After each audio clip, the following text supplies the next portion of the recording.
계속해서 2021 기출 변형 문제죠. 116쪽입니다. 116쪽 27번. 그래서 27번 시트로 옮겨주셔서 보시면 이와 같은 데이터가 이런 데이터베이스를 통해서 이러한 차트를 만들었는데 요거를 통해서 옆에 있는 이러한 차트를 만드는 과정에 대해서 공부해 보겠습니다. 먼저 똑같이 한번 만들어 보겠습니다. 만들기 위해서 이 차트를 먼저 분석해 보시면 여기 있죠. 요 김미정 요 부분은 어디 있습니까? 이름에 해당되는 데이터 계열이죠.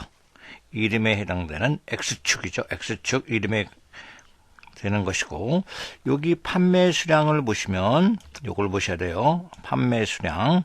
판매 수량은 이와 같이 꺾은 선형으로 됐습니다. 이렇게 꺾은 선형으로 됐고, 그 다음에 요거 매출액 있죠. 매출액은 이런 거죠. 그죠? 요거는 매출액. 바로 이와 같이 매출액은 이와 같이 됐습니다.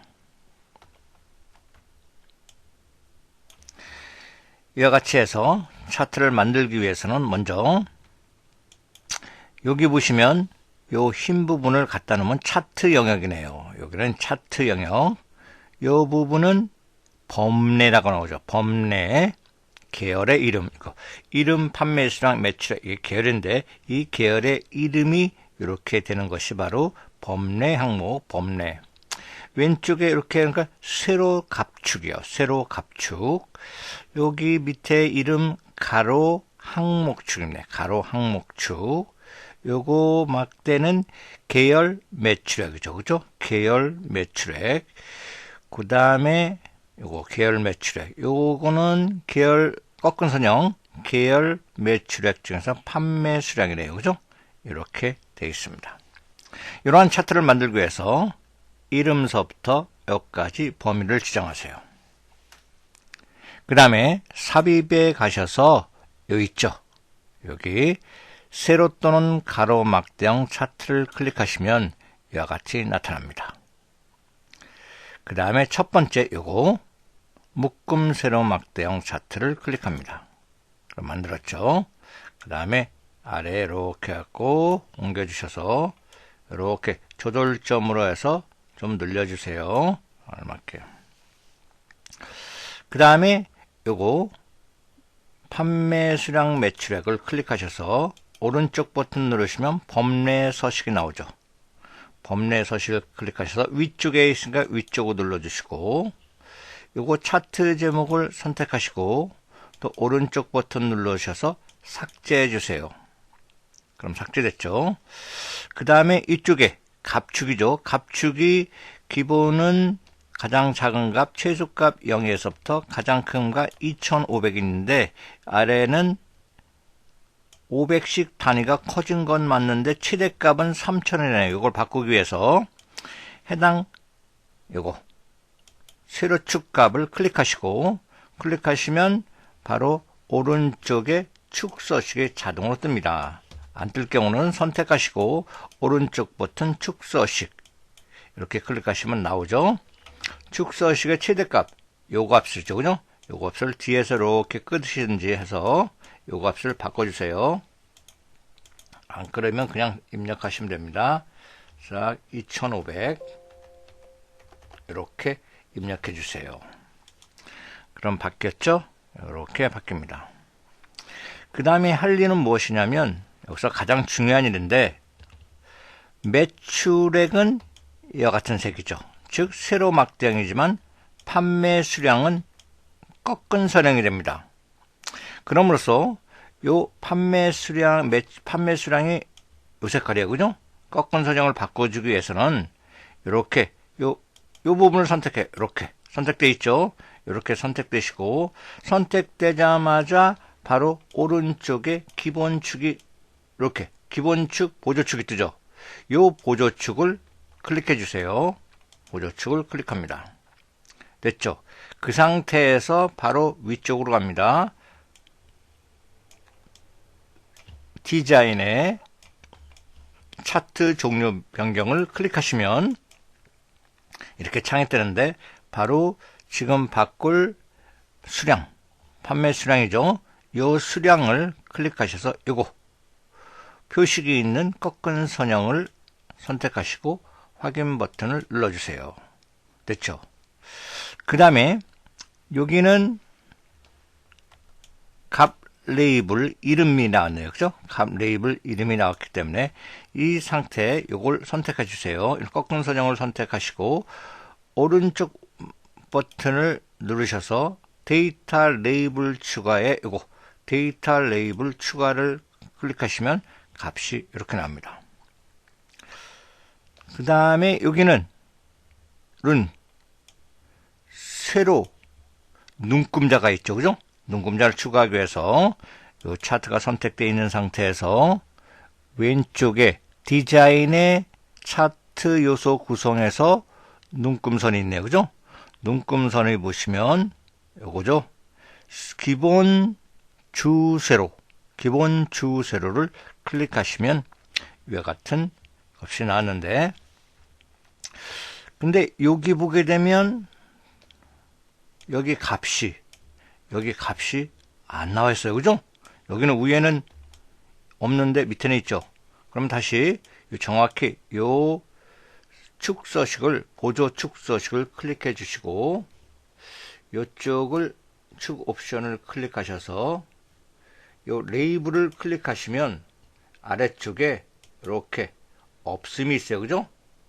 어디 있냐면 축서식 요거를 클릭하셔서 그 다음에 쭉 보시면 요 레이블에서 네임의 이름표라는 거니까 그거를 클릭하셔서 여기 없음을 클릭해 주세요. 됐죠? 그러면 없음 이렇게 하면 우리가 이와 같은 차트를 똑같이 만들었습니다. 그래서 1번을 보시면 문제에 1번은 기본 가로 눈금선에 보조 눈금을 표시하였다. 가로 눈금이 아니라 이 눈금은 새로운 눈금이죠. 그죠? 새로운 눈금을 표시한 것이죠. 여기. 그 다음에 위에서 여기 없었어요. 그죠? 이걸 표시한 것이다. 그 다음에 2번 보조 세로 축의 눈금을 500.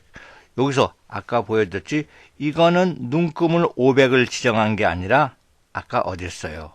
바로 요거 보조축이죠. 그죠? 보조축에서 500을 설정한 것이 어떻게 하냐면 아까 다시 보게 되면 요거를 요 계열을 선택하시고 보조축에서 요거 계열 옵션 여기 안 나오면 다시 왼쪽에서 차트 여기 디자인에 여기에서 축에서 여기 보조축을 클릭해 주셔야 돼요. 이거 보조축 해서 보조축 이 상태에서 다시 값축으로 하겠습니다. 여기 축에서 요거죠. 보조 세로를 클릭해 주셔야 돼요. 이거 보조 세로 다시 어디냐면 위에 올라가셔서 디자인 차트 요소 추가해서 축으로 오셨죠. 그 다음에 요거 보조 세로 이렇게. 근데 여기서 바로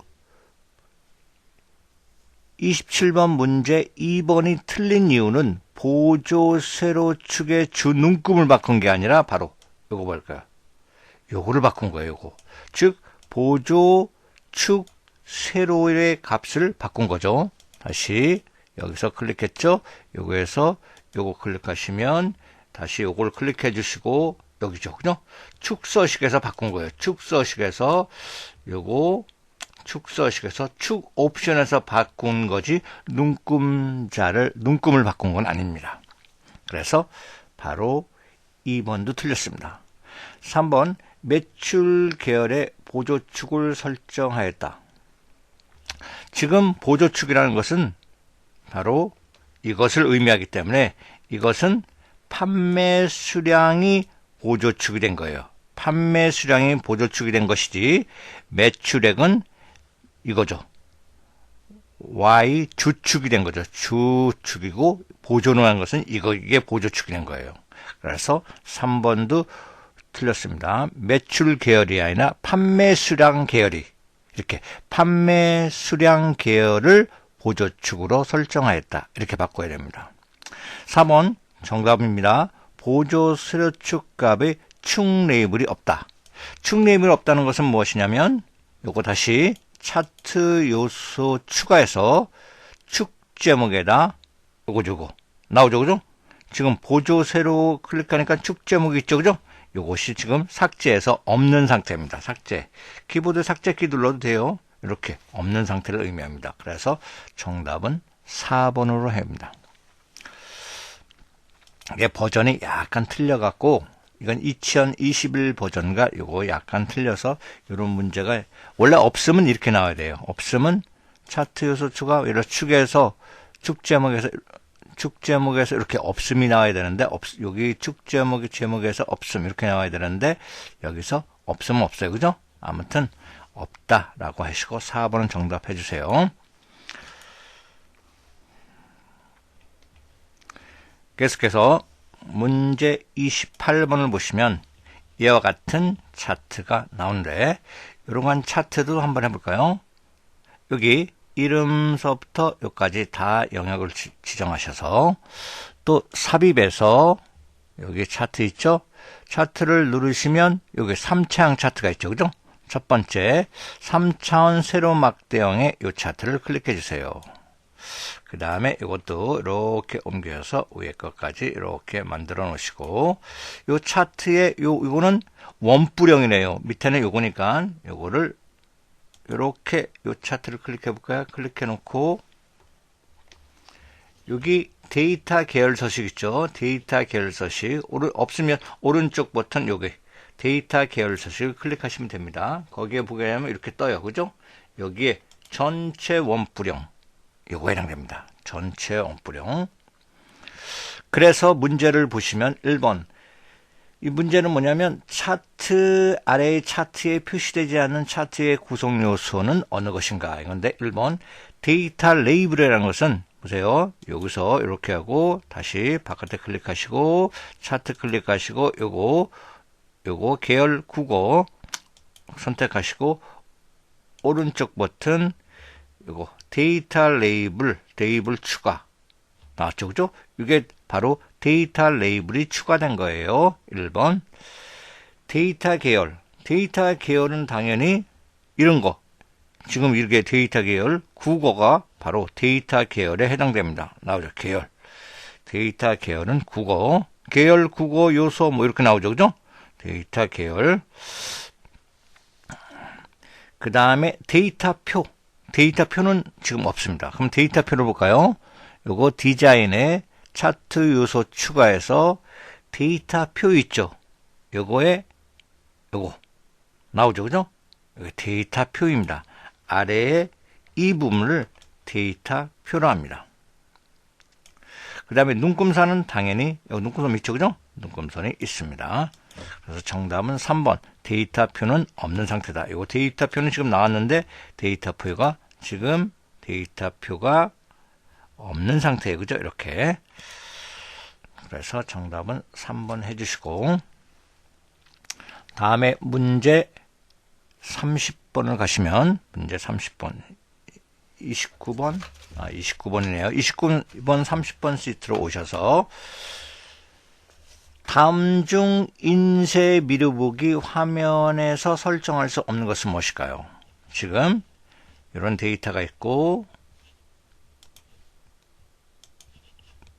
데이터가 있는데 이 데이터에서 인쇄 미루보기 페이지 레이아웃 누르시고 그 다음에 여기 자세히 버튼 있죠. 페이지 설정을 누르시면 이렇게 누르시면 이렇게 나와요. 그 다음에 아래에 인쇄 미리 보기 나오죠. 인쇄 미리 보기를 클릭하면 이와 같이 인쇄 미리 보기 창이 뜹니다. 여기서 상하 좌우 여백 조절한다. 상하 좌우 여백 조정 밑에 다시 페이지 설정을 누르시면 이렇게 뜨는데 바로 여백이 나와요. 그죠? 누르시고 상하 좌우 여백을 조절할 수 있어요. 인쇄 미리 보기에서. 그 다음에 머리끌, 바닥끌, 여백주 정도 할 수 있어요. 여기 있죠? 머리끌, 바닥끌. 또한 셀의 3번 행의 높이는 조절할 수 없습니다. 정답은 3번이고 셀의 열 너비를 조정할 수 있는데 확인 버튼 누르시고 어디서냐면 여기서는 잘 안 보이지만 제가 약간 화면을 줄여서 여기에요. 오른쪽 아래 이 부분이죠. 여백 표시를 한번 이 부분입니다. 이 부분을 클릭하시면 한번 클릭해 보세요. 이렇게 떴습니다. 됐죠? 이 상태에서 바로 행이라는 것은 가로로 의미하기 때문에 가로 없어요. 그죠? 가로를 넓히고, 즉 요거 가로를 행 높이를 높이고 줄인다. 늘리고 줄일 수는 없습니다. 그렇지만 열 너비는 가능하죠. 여기 있죠. 그죠? 열 너비는 늘리고 줄일 수 있습니다. 요거 머리끌, 아래 바닥끌 조절할 수 있어요. 그죠? 그래서 정답은 3번 셀의 행 높이 조절은 안 된다. 다시 오고 요 버튼을 눌러서 빠져나가 주시고 문제 30번 계속합니다. 30번을 보시면 다음 중 자동 필터 기능을 수행하는 바로가 키는 무엇일까요? 요 안에를 클릭해 주시고 자동 필터 먼저 위에 데이터를 누르시고 요거 필터 있죠? 도움만 나오죠? 필터 컨트롤 쉬프트 L이죠. 컨트롤 쉬프트 L이라고 바로 여기랍니다. 이게 자동 필터죠? 요 자동 필터의 단축키는 컨트롤 쉬프트 L. 정답은 4번이죠. 컨트롤 쉬프트 L이다. 여기서 할 일 또 볼까요? 안에 클릭하시고 필터 위에 자동 필터를 클릭하시면 바로 요 필터 요 버튼이 나오죠. 그죠? 요거는 AND로 된다 그랬죠. 조건이 무조건 모두 조건을 만족하는 거. 이렇게 됐고 예를 들어서 실적 요거 생년월 해볼까요? 생년월을 누르시고 모두를 체크를 해제하시고 날짜 필터를 가셔서 뭐뭐 이후 이렇게 해서 그죠? 1988년 01월 01일 이후다. 확인 나오죠. 그러면 1981년 01월 01일 여기 데이터만 추출했습니다. 거기에 거래 횟수가 50 이상인가 또 요 클릭하시고 여기 숫자 필터 뭐뭐 크거나 같음 이상 표시됐죠? 여기다 50 이렇게 입력할까요? 나타났습니다. 됐네요. 그죠? 이와 같이 자동 필터의 기능은 AND 구문이라 했죠. 어떤 조건을 반드시 함께 만족하는 것이 적용이 된다는 사실입니다. 다시 필터 기능을 체크 해제해 주시면 원위치 됐습니다. 다음 문제 31번 볼까요? 다음 중 수식으로 계산된 결과값을 알고 있어요. 수식으로 결과값. 이런 값이 들어와서 상환액이 있네, 그죠? 월 상환액 수식을 넣어갖고, 대출 금액, 상환 기간, 그 다음에 이자율이 있습니다. 이 계산을 여기서 이렇게 수식이 됐습니다. 요거 보시면, PMTFX 눌러볼까요? 클릭하시고 PMTFX 눌러주시면 함수 삽입인데 요 PMT라는 것은 요 뜻입니다. 주기적이고 고정적인 지급액과 고정적인 이율에 의한 뭐를 구한다? 대출 상환금을 구하는 함수가 PTM입니다. PTM. 그래서 해당 값 요거 대출 금액을 여기다 클릭하고 1년은 12달이므로 12로 나눠준 겁니다. 그 다음에 상환기간, 요거 NPER은 상환기간을 의미하는데 상환기간은 12개월로 곱해줘야 됩니다. 그 다음에 요거 BE셀 값은 대출금액은 매달 갚으면 값이 줄어들기 때문에 이렇게 마이너스 빼기 기호를 더해줘야 됩니다. 이렇게 해서 월 상환액을 얼마를 하게 되면 기간이 몇 년이 필요할까? 이렇게 계산되는 것이 무엇이냐면 보세요. 여기 클릭해 주세요. B2 셀을 클릭해 주시고 요거 데이터 탭을 누르시고 데이터 탭 그 다음에 여기 보시면 가상분석이라고 있어요. 가상분석 여기를 화살표 자세히 버튼을 클릭하시면 여기 목표값 찾기가 숨어 있습니다. 그렇죠? 가장 먼저 여기서 클릭해 주시고 됐어요. 그 다음에 값은 입력하는 것이 세 가지가 나와 있네요. 하나는 수식셀 찾는 값, 바꿀 셀 값이에요. 그 다음에 수식셀 값은 여기서 시작됐으므로 자동으로 이 값 셀이 참조가 됩니다. 그 다음에 우리가 찾는 값이 44,000원 값이 2만원으로 바꿔볼까요? 이렇게 2만원으로 바꿔보시고 그 다음에 2만원 월 상환액이 44,000원에서 매달 2만원으로 조금 덜 낸다. 덜 내면 상환기간이 여기 44,000원이었을 경우에는 상환기간이 2년인데 2만원으로 줄였어요. 그죠? 매달 2만원으로 줄여서 돈을 상환하면 바꿀 셀값 여기 상환기간은 늘어날 테죠. 여기 클릭하시고 세 번째 여기 클릭해 주세요. 그리고 확인 버튼 눌러주시면 이와 같이 계산이 되죠. 즉 이 월 상환액을 2만원으로 하면 상환기간은 늘어나죠. 그죠? 이렇게 이런 것이 무엇입니까? 바로 목표값 찾기입니다. 그래서 31번을 보시면 다음 중 수식으로 계산된 결과값을 알고 있어요. 이게 결과값을 이렇게 수식으로 입력해서 결과값 5년이라는 것을 알고 있는데 그 결과값을 계산하기 위해 수식에 사용된 입력값을 모를 경우 사용되는 기능 1번 정답이죠. 목표값 찾기입니다. 그 다음에 2번에 피벗 테이블이 있어요. 피벗 테이블은 많은 양의 자료예요. 즉 방대한 양의 자료를 빠르게 요약 분석한다. 요약하여 주는 것을 의미합니다. 3번에 시나리오는 어떤 값의 변화를 시켜서 결과를 예측해 보는 거예요. 결과 예측. 이것이 시나리오입니다. 4번에 정렬, 오름차순 데이터, 그죠? 어떠한 것을 순서에 따라 정렬하죠. 순서에 따라 재배열하는 것을 오름차순이 있고 내림차순이 있죠. 그죠? 이렇게 있습니다.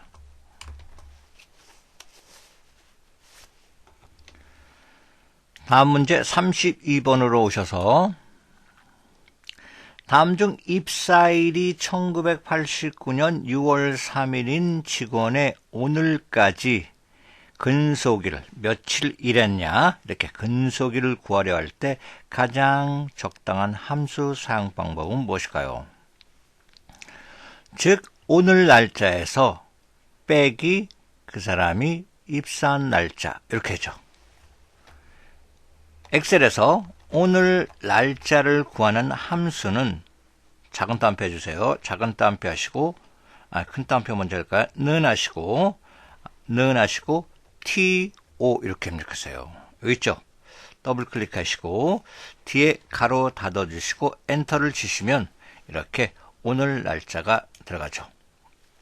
그 다음에 여기 이 셀 뒤에는 컨트롤 키 누르시고 반쌍점 이렇게 눌러주세요. 컨트롤 키 반쌍점이라는 것은 요거 컨트롤 키 플러스 요거에 반쌍점을 눌러주신 거예요. 컨트롤 키 반쌍점. 요거 자꾸 바뀌니까 라고 바뀌니까 아무튼 컨트롤 키 반쌍점을 눌러주세요.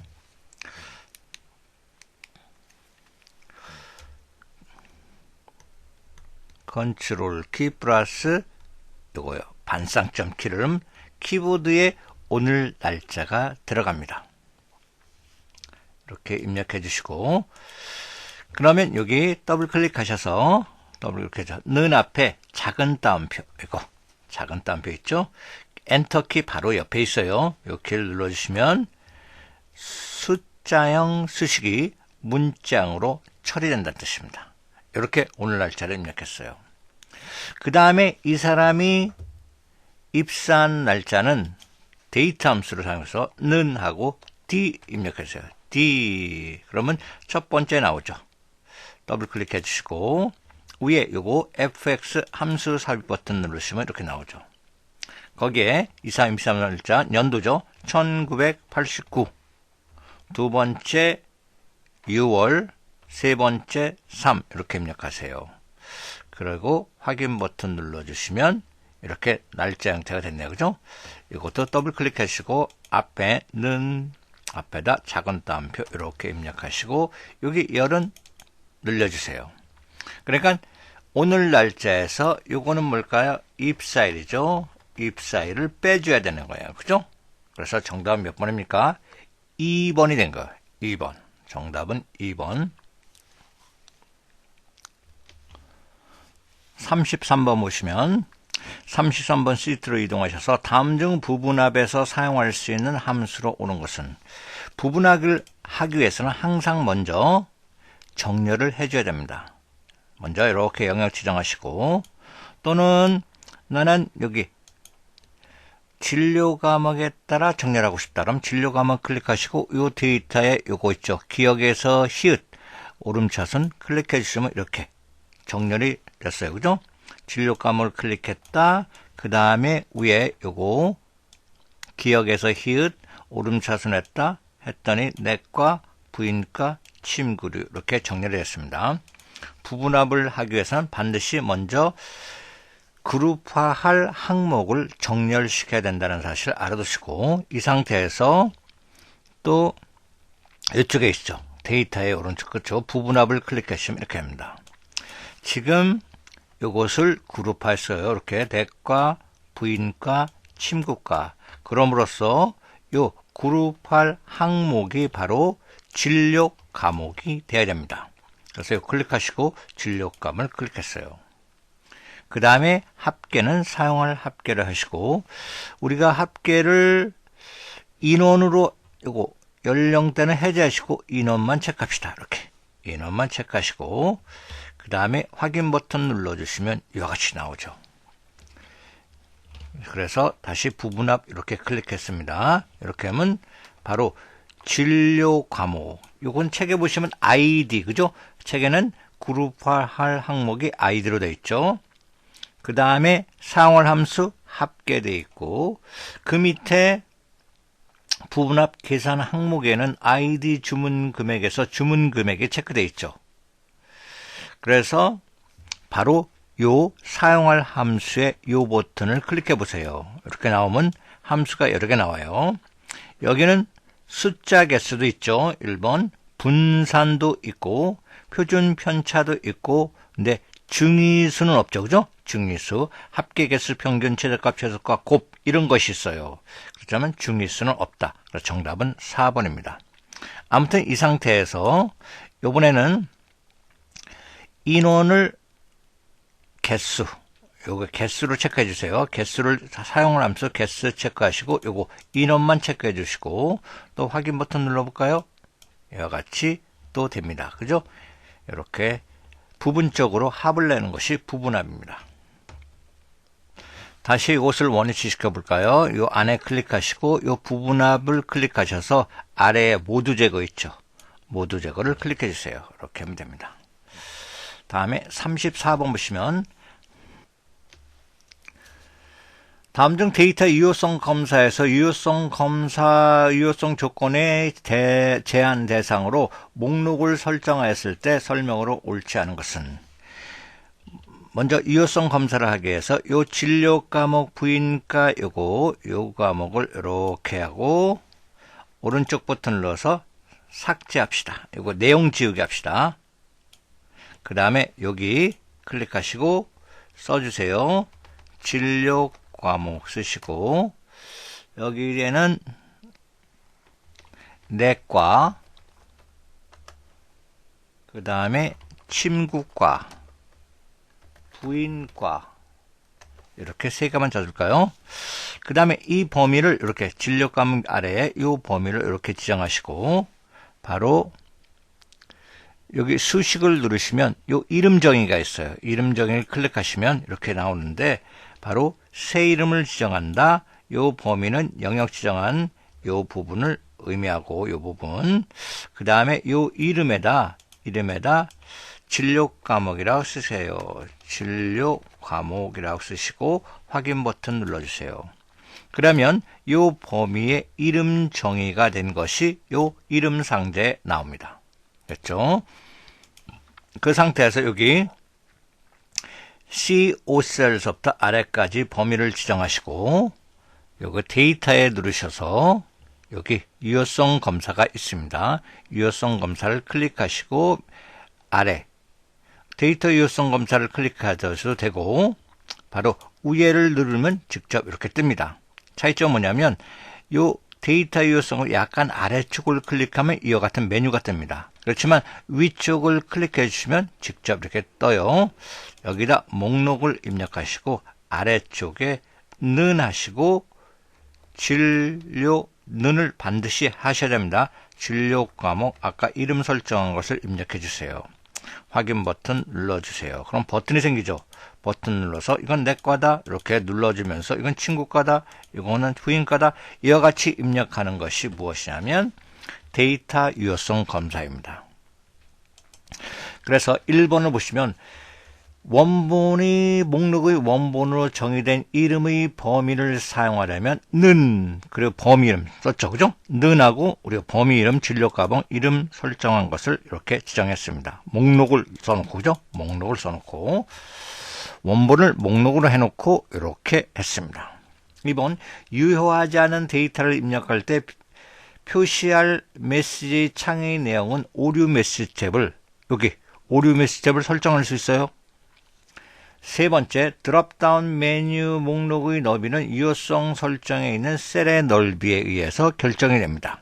요 셀의 넓이 C열 이런 넓이에 의해서 결정이 됩니다. 4번, 목록값을 입력하여 원본을 설정하는 값은 세미콜론으로 구분되는 게 아니라 목록값은 콤마로 구분됩니다. 즉, 다시 여기서 우리가 원본이 아니라 사용자 지정을 클릭하시고 예를 들어서 내과, 콤마, 침구과 이런 식으로 콤마, 부인과 이런 식으로 콤마를 구분해 있는 거지 세미콜론으로 구분하는 것이 아니라 그래서 콤마로 바꿔 주세요. 요거 쉼표 즉 콤마로 구분하는 것이다. 그래서 정답은 4번입니다.